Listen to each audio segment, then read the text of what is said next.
కోర్టుకి వెళ్ళిన దాని మీద కూడా రకరకాలైనటువంటి కథనాలు.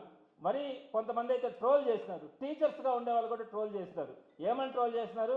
మేమేదో మెగా డిఎస్సితో పాటు రాబోయే నోటిఫికేషన్లను అడ్డుకునే ప్రయత్నం చేస్తా ఉన్నామని, టీచర్ల ఉద్యోగాలన్నీ కూడా తీసేయాలని పిల్లివేస్తామని, మేము చేసినటువంటి కోర్టుకు వెళ్ళినటువంటి దాన్ని డిస్మిస్ చేసిందని, ఈ విధంగా అన్యాయమైనటువంటి పోస్టులు పెట్టి ఎక్కడ మీరు ఆన్సర్ చేసుకోలేక మీరు వెళ్తున్నటువంటి తీరు చూస్తే ఈరోజు ప్రజలు నవ్వుకున్నటువంటి పరిస్థితి. మీరు ఒక్కసారి ఆలోచించండి. నేను కోర్టుకు వెళ్ళాను. కోర్టుకు వెళ్ళినటువంటి అంశం ఏంటి? మీరు ప్రచురిస్తున్నటువంటి అంశం ఏంటి? నేను కోర్టుకి ఏమని వెళ్ళాను? కోర్టు ఏ విధంగా అక్కడ జరిగింది? ఈ వాస్తవాలు మీరు చెప్తా ఉన్నారా? కోర్టుకి నేను వెళ్ళింది ఏంటి? నేను ఇచ్చినటువంటి తెలుగులో చదువుతాను, దాన్ని ఇంగ్లీష్లో ఉన్నదాన్ని. మొత్తం డిఎస్సి 2025 భర్తీ ప్రక్రియలో ప్రశ్నాపత్రాల తయారీ, పరీక్షల నిర్వహణ, ఫలితాల ప్రకటన, మెరిట్ కమ్ రోస్టర్ జాబితా విడుదల, ఈ సర్టిఫికేట్స్ పరిశీలన, అదేవిధంగా స్పోర్ట్స్ జీవో నెంబర్స్ 447 ద్వారా స్పోర్ట్స్ కోటా అమలు మరియు అభ్యర్థుల ఎంపిక, స్పోర్ట్స్ కోటా సర్టిఫికేట్ల ప్రామాణికత మరియు భర్తీకి సంబంధించి అన్ని ప్రభుత్వ ఫైల్ నోటింగ్లు, డిజిటల్ రికార్డింగ్లు, కమ్యూనికేషన్లపై సమగ్ర సిబిఐ విచారణకు ఉత్తర్వులు జారీ చేయాలని కోరాం. అదేవిధంగా సిబిఐ ద్వారా స్పోర్ట్స్ సర్టిఫికేట్లను తనిఖీ చేసిన తర్వాత నకిలీ లేదా చెల్లుబాటు కాని ఆధారాల ప్రాతిపదికన జరిగిన నియామకాలు రద్దు చేయాలని ప్రార్థన. ఈ విధంగా మేము కేవలం అక్కడ జరుగుతున్నటువంటి అక్రమాల గురించి కోర్టుకు వెళ్ళడం కూడా జరిగింది.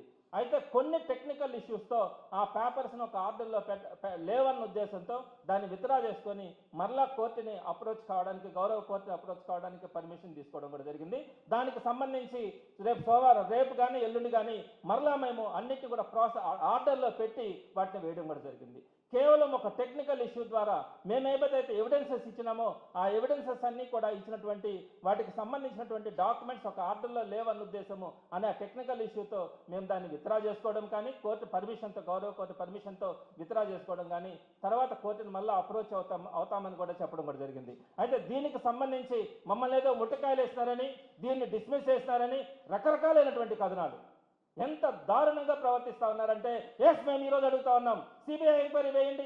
సిబిఐ ఎంక్వైరీకి మీరు ఎందుకు ఆలోచిస్తూ ఉన్నారు? ఆ రోజు రాజశేఖర రెడ్డి గారు కానీ ఏ విషయంలో కూడా ఆయన దృష్టికి వచ్చినటువంటి ప్రతి అంశాన్ని కూడా, ఆయన శాఖలో ఉన్నటువంటి మంత్రి మీద ఒక ఆరోపణ వచ్చినా కూడా ఇమీడియట్గా సిబిఐ ఎంక్వైరీ చేసినటువంటి పరిస్థితి. అదేవిధంగా కొన్ని ఎక్కడైనా కూడా హత్య కానీ అట్లాంటివి జరిగినప్పుడు అపోజిషన్ వాళ్ళు సిబిఐ ఎంక్వైరీ కావాలంటే ఇమీడియట్గా సిబిఐ ఎంక్వైరీ చేసినటువంటి పరిస్థితి. ఎందుకంటే రాజశేఖర రెడ్డి గారు కానీ, జగన్మోహన్ రెడ్డి గారికి కానీ ఒక నిష్పక్షపాతమైనటువంటి వాళ్ళు ఒక పారదర్శకమైనటువంటి పరిపాలన అందించినారు. ఎక్కడ కూడా తప్పులు జరిగితే వాటి మీద ఎంక్వైరీ వేసినటువంటి పరిస్థితి కూడా ఉంది. ఈ రోజు కొన్ని లక్షల మంది నిరుద్యోగులు వారందరూ కూడా కష్టపడి కొన్ని సంవత్సరాల పాటు చదువుకొని డిఎస్సికి సంవత్సరం పాటు ప్రిపేర్ అయ్యి ఉద్యోగాలు రాసిన తర్వాత మీకు ఇష్టం వచ్చిన వాళ్ళకి మీకు ఇష్టం వచ్చిన రీతిలో ఉద్యోగాలను కట్టబెట్టినటువంటి పరిస్థితుల్లో దాని మీద ఒక ఎంక్వైరీ అడిగితే మీరు ఎందుకు వేయలేకపోతా ఉన్నారు? సిబిఐ ఎంక్వైరీ వేస్తే మీరు చేసినటువంటి కుట్ర అంతా కూడా బయటపడుతుందన్నది మీ యొక్క భయం.